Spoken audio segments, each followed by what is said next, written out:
You know, I always wondered why he begged and pleaded. He didn't want to go to Uncle D's house. He said he didn't need it, but little did I know he was trying to avoid a beating. He was a good kid, so why did he have to wear a pillow for seating?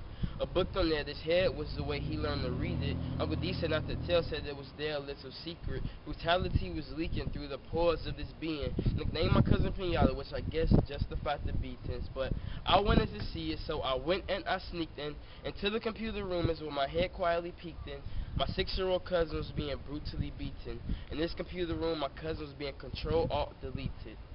So the scene I fled it, and I wanted to come between it. My cousin's cry for help was being by a fist defeated.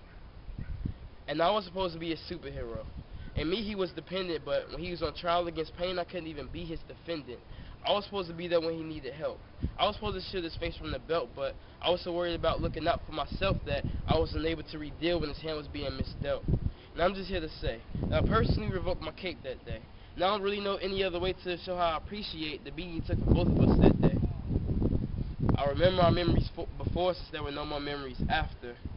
How you used to let me win the races even though we both knew you were faster. Man, I can see you in Sunday school now, mimicking the pastor. And then getting punished for it, but somehow bringing out some laughter. I never forget holding your hand a few moments after.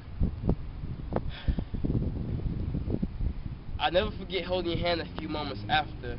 Never forgetting how my cousin went from Ghostbuster to Casper. The hardest part wasn't holding your hand while you cried.